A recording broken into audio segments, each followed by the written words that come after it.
Myself, JV and Dr. Ravi Jain, Assistant Professor, Department of Practice of Medicine, and Faculty of Medical Science and Jayoti Vidyapeeth University, Chennai. Today, we are going to continue with the osteoarthritis. In the last two lectures, we have discussed a lot about osteoarthritis. In the first lecture, we had discussed about the etiology and the pathophysiology, the pathogenesis, what are the different changes. In the second lecture, we have discussed about the clinical features and the changes that are occurring in the joints. Okay? Changes in the hip joint, changes in the knee joint, especially, and we had also discussed about the erosive arthritis and early changes in the osteoarthritis. Today we are going to discuss about the investigation, the examination, what are the different steps of examination, what are the different types of examination that we are going to perform in case of osteoarthritis. What are the various diagnostic features and the management of osteoarthritis. So how to manage a case of osteoarthritis whenever a patient of osteoarthritis is coming to you. Then which will include both the management of modern medicine and homeopathic management. Okay? Let us get straight. So let's start with osteoarthritis. First of all, you will have to tell me the definition of osteoarthritis. What is osteoarthritis? So, inflammation of the joint. Alright, and what else? What else do you know about osteoarthritis? We have discussed a lot of things related to osteoarthritis. So, large joints, the hip joint, knee joint. Very good. And it affects the larger joints of the body. What else? Sit down. Very good. Who will tell me more about osteoarthritis? Sancharika? Osteoarthritis. What do you know about osteoarthritis? Osteoarthritis is related to the pain in knee joints.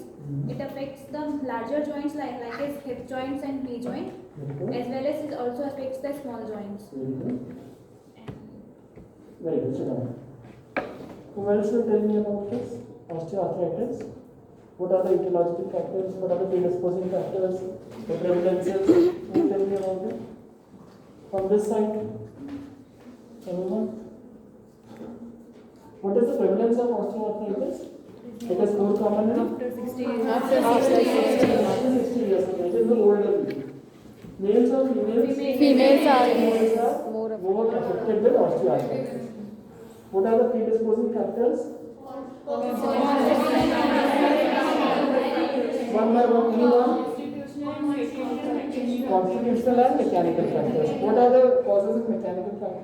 aging, trauma, aging, obesity, Alignment, usage, and the other one? Constitutional, genetic, obesity, very good. And very good.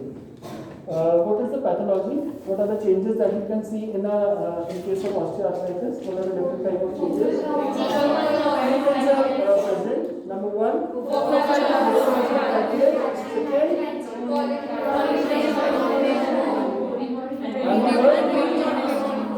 very good. And what are the different type of changes that you see in the case of osteoarthritis? You see changes in the what are the changes in the cartilage?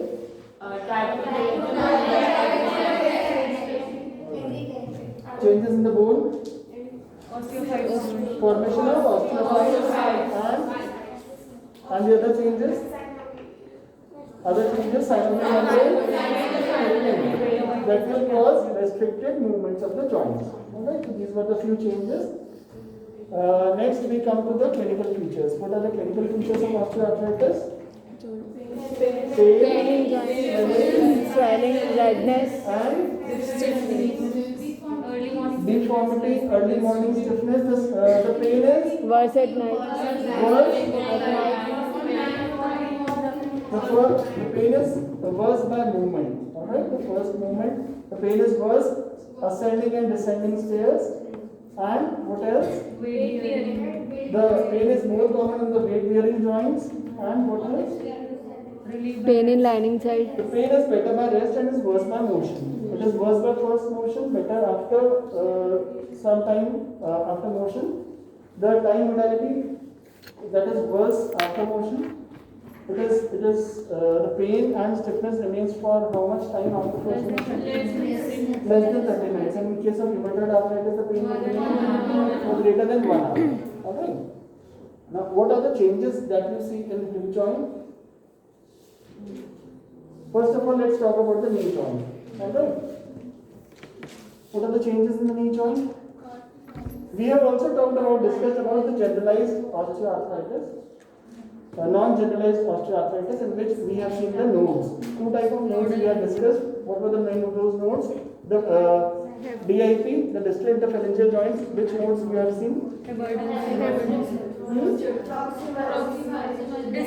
We have discussed about two nodes, Boucher's nodes and Heberden's nodes. So, Boucher's node is present in which joint? Proximal. B comes first and H comes later on. So, first of all, B is coming means in proximal joint we will find Boucher's node. And Heberden's node is seen in the distal interphalangeal joint. So, this is also present in case of osteoarthritis. In osteoarthritis, you can easily see the changes in the radiographs. Alright. We have also discussed the changes in the knee joints, the symptoms of the knee joints and the hip joints. Okay. There are certain changes, there are certain restriction of the mobility of the patient. Joints deformity that you are going to see in case of osteoarthritis. Alright. We have discussed the clinical features. Now we are going to check for the examinations and investigations and management. So how to examine the case, what are the investigations and how to manage the case of osteoarthritis. So let's start with the physical examination. Whenever a patient of osteoarthritis is coming to us, how to examine or what are the different steps of examination of the case of osteoarthritis. So chronic monoarthritis. You all know the osteoarthritis first or most commonly affect one joint at a time, and then the other joints of the body are affected. The most common predisposing factor for the development of osteoarthritis is trauma. That is the most common predisposing factor that is leading to the development of osteoarthritis later on. So we have trauma, that is chronic monoarthritis or asymmetrical or polyarthritis. There are few terms that you need to understand first of all. Let's discuss these terms first. We have monoarthritis, we have oligoarthritis, and we have polyarthritis. So, can anybody tell me the difference? What is monoarthritis? One joint Single joint is involved at a time. So, one joint, when the one joint is affected, it is known as monoarthritis. Alright. What is oligoarthritis?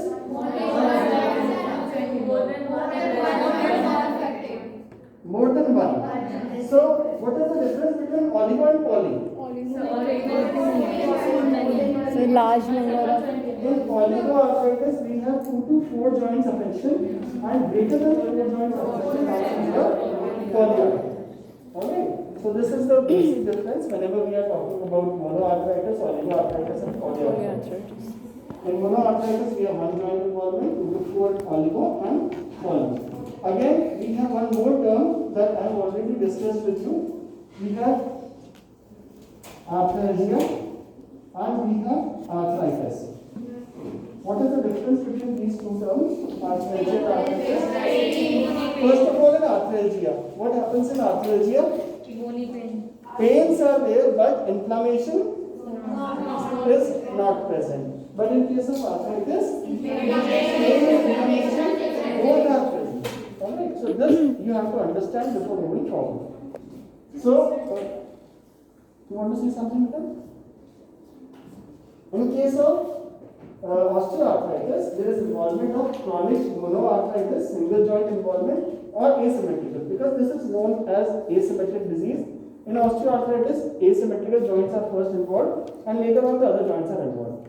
So, single joint involvement or oligo or polyarthritis. So, later on, first of all, one joint is involved, later on 2 to 4 joints, and then more than 4 joints can be involved. So, this you have to check during the physical examination, that what types of joints, which joints are involved, the number of joints are involved, this you have to discuss. There is bony swelling of the joint margins. Abundance nodes or Bouchard node. This we have already discussed. In the distal interphalangeal joints, we will have which nodes? Abundance node. And the proximal interphalangeal joint we have Bouchard node, that could be seen. Mild synovitis with cool effusion. Usually what happens in osteoarthritis, the inflammation is not that much marked. Whereas in rheumatoid arthritis, the inflammation is well marked. So the cool effusion means there is effusion, there is externalization of the fluid in the joint space that is causing the swelling of the joint. But this is cool because of the absence of inflammation. So usually in osteoarthritis, you don't see much inflammation present in the joints. Okay. There will be crepitations, observable cracking of the joint. What is the cause of crepitations of the joint in case of osteoarthritis? Bony friction. Friction. Alright, there is loss of focal loss of the cartilage, the bones are rubbing against each other, and the presence of which kind of cells? Osteophytes. Alright, that is restricting the movement that will produce cracking joints on passive or active movement. There will be deformity of the joint. We have just studied about the lateral deviation of the joint. So, there will be deformity. Example, osteoarthritis of the knee may result in varus or valgus deformities that we have discussed in the last lecture. We have seen about the varus deformity and the valgus deformity. We have seen about the knock knees and the other these deformities. This I have already discussed in the last lecture. So, these deformities are easily visible in case of osteoarthritis. Okay. There is restriction of the movement. Why there is a restriction of the movement? What was the cause of restriction of movement in the hip joint? Capsular thickening. Capsular thickening. In the hip joint, there was trochanter involvement. Yes. What was the cause of that? What was the point that we discussed in the involvement of trochanter? There was pain while doing internal rotation, external rotation of the hip joint. These we have discussed while discussing the changes in the hip joint or the symptoms of the hip joint. So there was restriction of the movement, limitation of the internal rotation of the hip. Also, there was pain in the lateral rotation of the hip joint.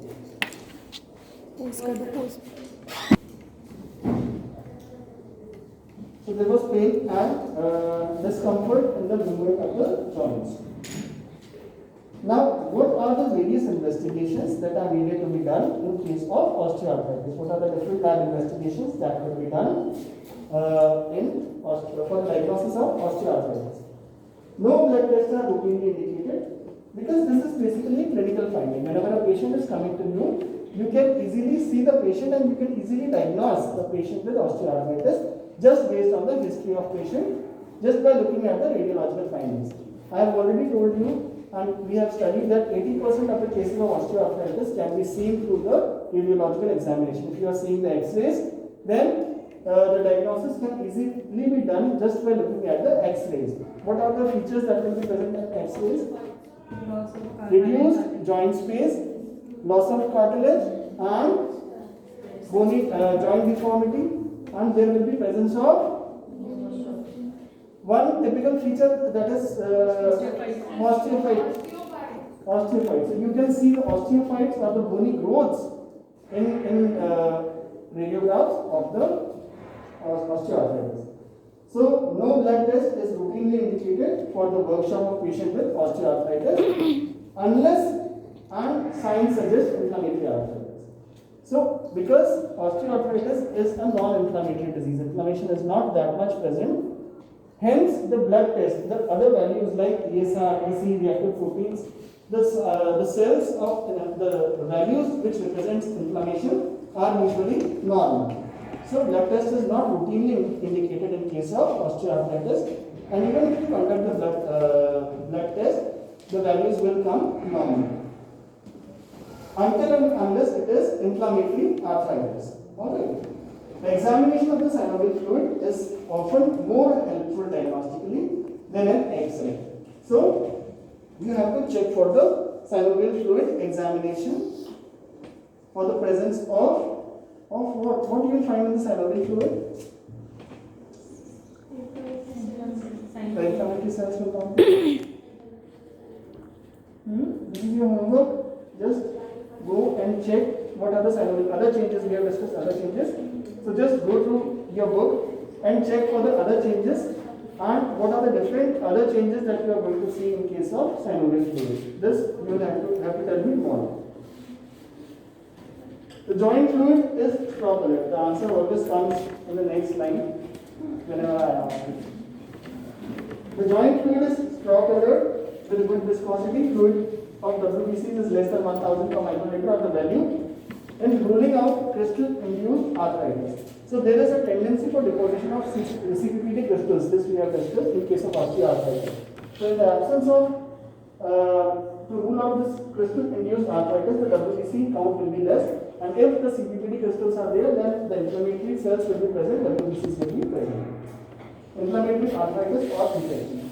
The full blood count, ESR and CRP are normal. This is a very important line for you.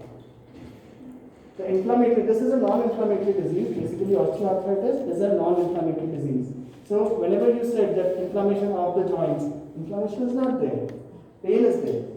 So, the inflammatory cells, the values of full blood count, the CBC, the ESR, and the CD-active protein values are normal in case of osteoarthritis, whereas these values will be raised. The ESR, the CRP will be raised in case of rheumatoid arthritis, because that is an inflammatory disease, whereas osteoarthritis is basically a non-inflammatory disease of the body. CPPD and basic calcium phosphate may also be identified. So you can also identify CPPD crystals and basic paraphosphate crystals in the body, in the joint. Now, whenever you are doing the radiographs, means whenever you are taking the X-rays, what are the changes or what are the things that you are going to see? Radiographs may be normal at first. So initially, if you are doing the X-rays, it can be normal. But we have seen and we know that 80% of the cases will have clear radiographic findings. So, at first, but the disease progresses, may show joint space narrowing. So, you will always find joint space narrowing because of the joint space narrowing is due to destruction of cartilage. The cartilage, there is focal loss of cartilage. The cartilage is getting destroyed, and due to which the joint space is getting narrowed. So there is narrowing of the joint space. There is subchondral bone sclerosis, that is hardening of the bone surface just below the cartilage. Subchondral cyst and osteophytes. So osteophytes, you should always write osteophytes whenever we are talking about osteoarthritis. If you don't write osteophytes, that means you don't know about osteoarthritis. You won't get any marks. Plain X-ray may show one or more of the typical features of osteoarthritis. So these features can be seen in case of X-rays whenever you are doing X-rays. PA view of the pelvis is adequate for assessing the hip osteoarthritis. I have shown you the X-rays in the first lecture of the hip osteoarthritis. Alright, in which you have seen the arrow. So that will clearly indicate that this is a case of osteoarthritis. So radiological findings are most prominent and easily seen in case of 80% of the cases who are suffering from osteoarthritis. 80% of the cases can easily be identified or diagnosed just by looking at the X-rays in case of osteoarthritis. Okay? Standing or stressed AP radiograph are needed to assess the tibiofemoral cartilage loss. Can anybody explain me this line? Standing or stressed AP radiographs are needed to assess the tibiofemoral cartilage loss. What is the meaning of this line?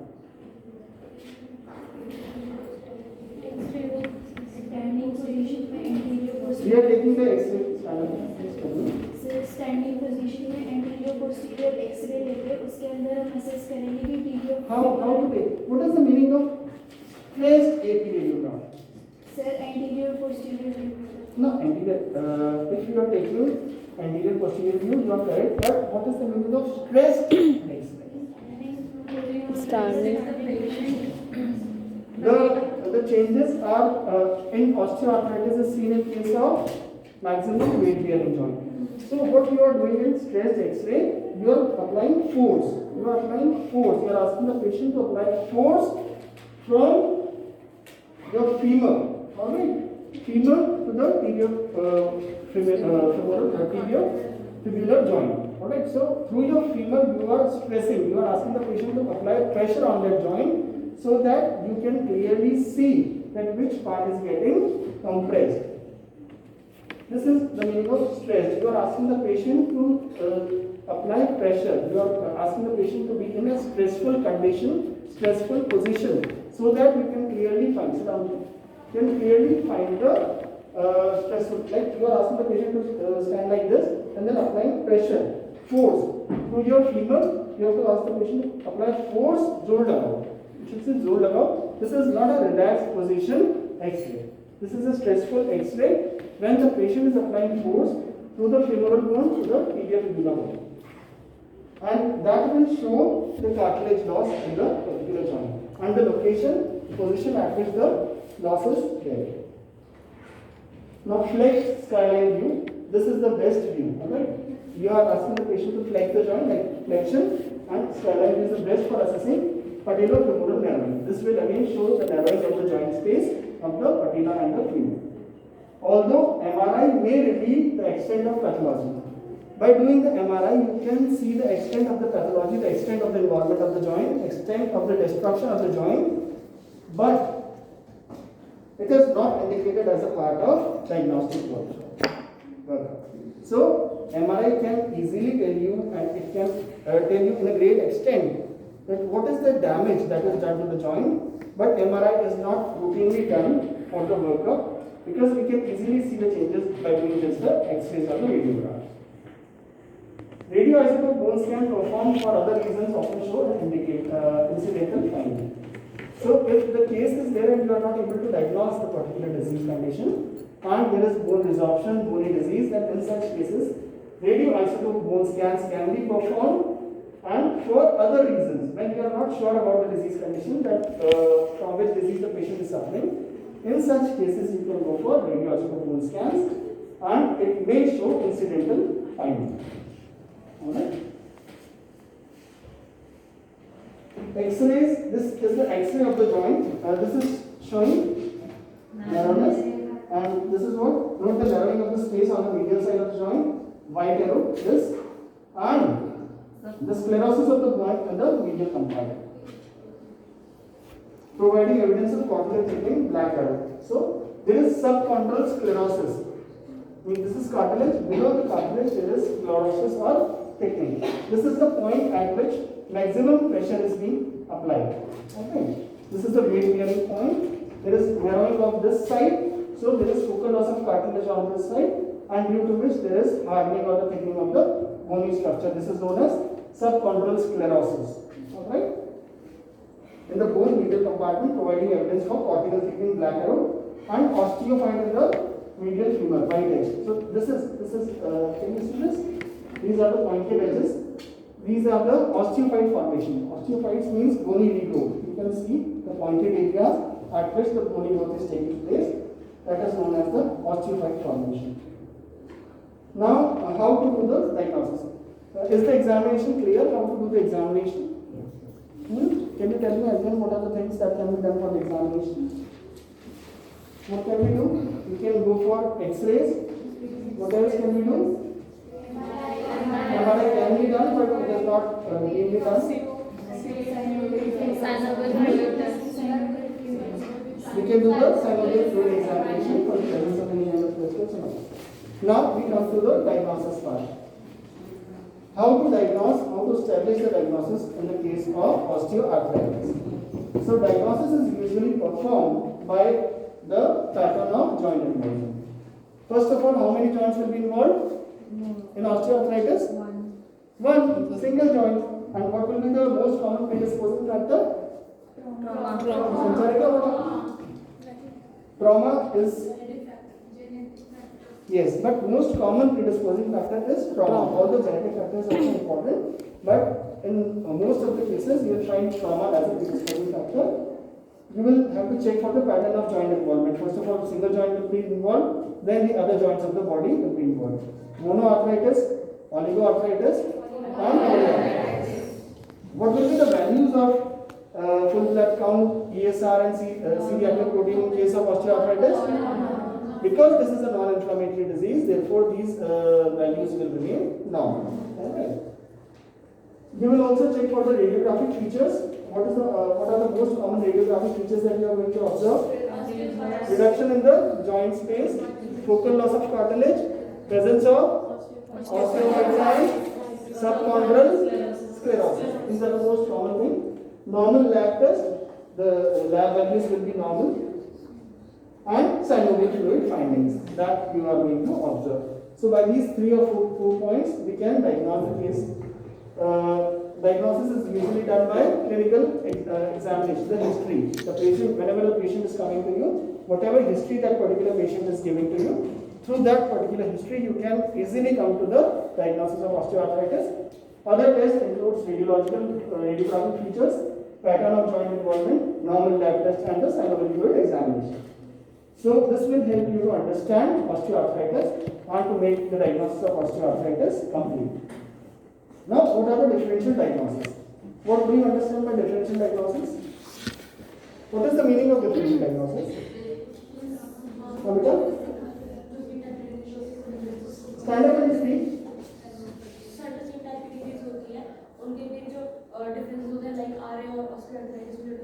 Very good. Very good. Anyone else? In differential diagnosis, we need to discuss about the various diseases which are also giving the same type of picture. Like if a patient is coming to us with the following features, then we need to differentiate between all the similar looking disease conditions in order to reach at a particular diagnosis. So in differential diagnosis, we will have the similar type of diseases that are going to present with the similar features. Like inflammatory arthritis. Osteoarthritis is basically non-inflammatory. But if inflammation is present, then it is known as inflammatory arthritis. If there is prolonged morning stiffness and many joints are involved. Alright.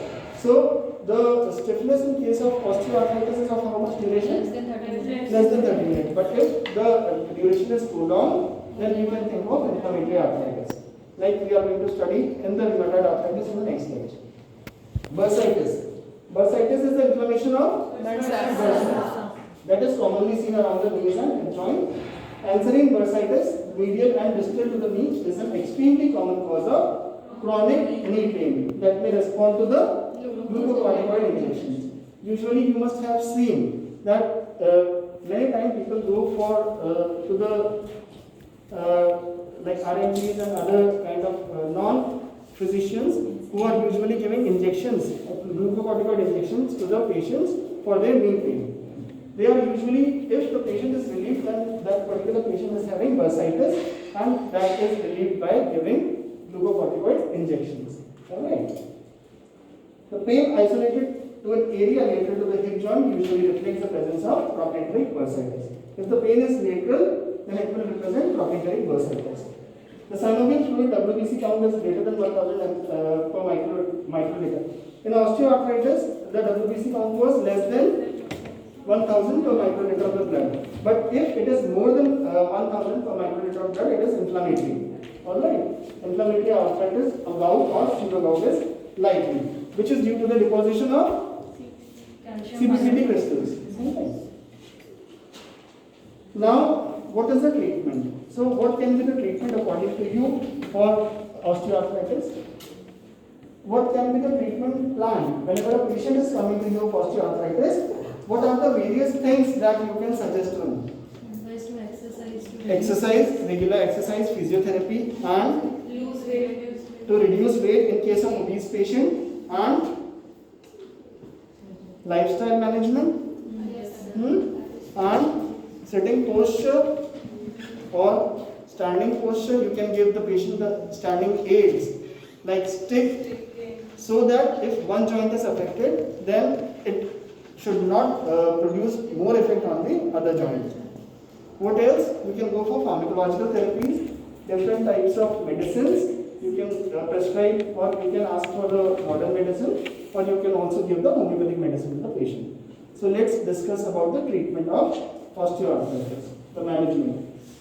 Now, what is the goal of your treatment? What is the goal? Why you are wanting to give the medicine to the patient, or what is your aim for the treatment of the patient? To cure. To reduce the pain, to reduce the limitation of the deformity that you are going to see in the patient. So you want that the patient should not suffer from deformed joints, the patient should not suffer from pain, and the lifestyle should be normal. So the goal is to alleviate pain and minimize the loss of physical functions. Because of osteoarthritis, there is loss of function, there is loss of joint control, and you do not want that to happen in case of a patient. So you are giving medicines to relieve from all these components. Alright. Non-pharmacological therapies, there are two types of strategies, pharmacological strategy and non-pharmacological strategy. In non-pharmacological strategy, you are not giving any kind of medication, whereas in pharmacological strategy, you are giving medication to the patient. In non-pharmacological strategies, you are basically counseling the patient. You are counseling the patient, you are explaining the patient what the condition is and how to manage that particular condition. Full explanation of the condition, weight reduction, that is to reduce the weight in case of obese patient, appropriate use of pain and other support so that the load can be distributed, that is more present on the weight bearing joint. Alright? Isometrics exercises to strengthen muscles on the affected joint. So you are also asking the patient to perform certain exercise. You are advising physiotherapy to make the joint move in a proper way and to reduce the affection, reduce the pain, reduce the disability of the particular joint. Correction of the malalignment frontal pain. Like if the patient is coming to you with a genu varum or genu valgus, then you have to correct their condition, because without correcting that condition, the patient cannot be cured. So you have to correct for any sort of malalignment from which the patient is suffering, surgically or with braces. Alright, so you can either perform a surgery or you can apply the braces for correction of that particular given condition. Now, pharmacological treatment. This consists of medicines, the medicines that you can prescribe to the patient. There are different medicines. Pharmacological drugs consist of topical capsaicin cream that may help to relieve the pain, hand and knee pain. Acetaminophen, that is a common analgesic that is commonly used by the people. What is the full form of NSAIDs? These are most commonly given to alleviate the pain and suffering.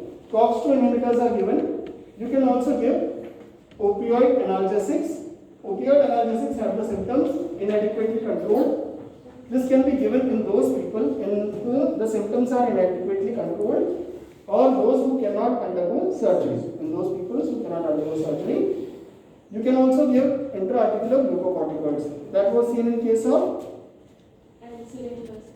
bursitis. Which bursitis?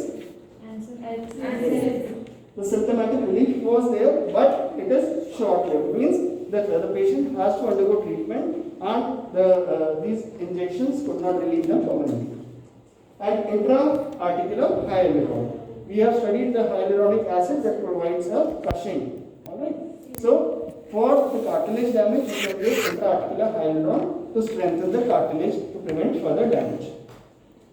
Now, surgical treatment. Surgical treatment consists of joint replacement surgery. That I have told you that you have to replace the joint.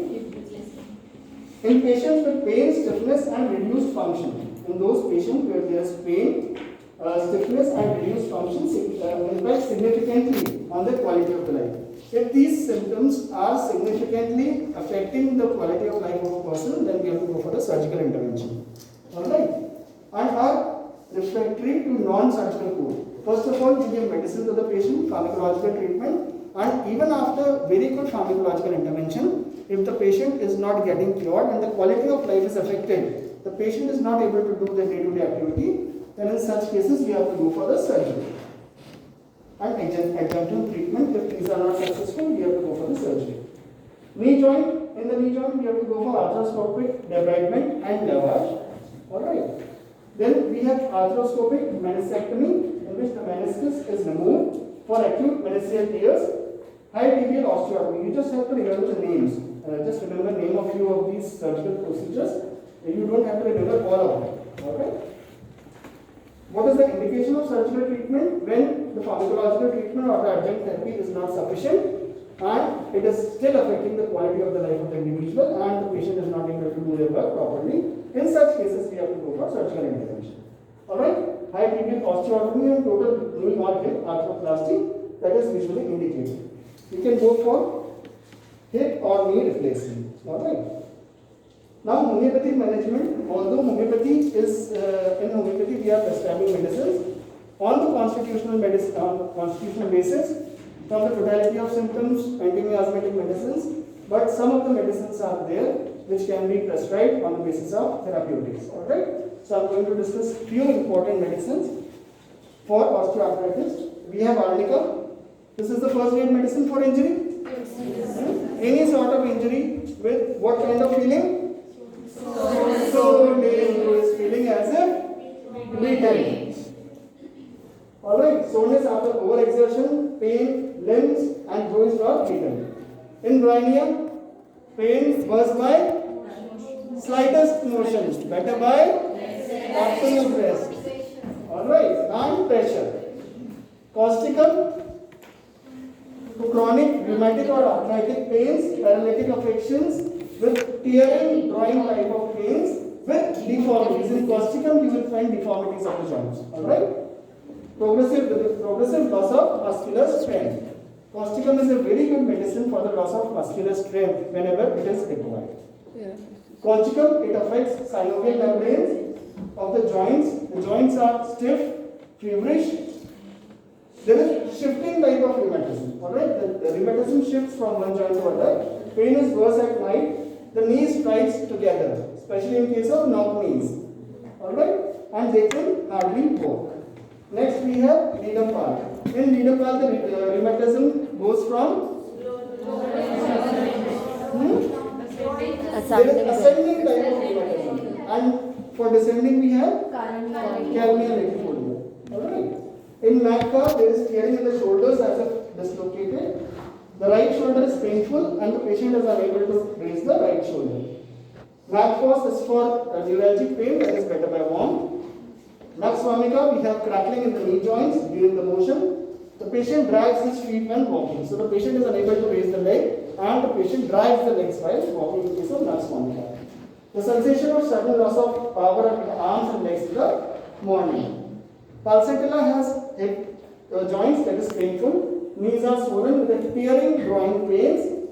Bony pain in the heels towards the evening.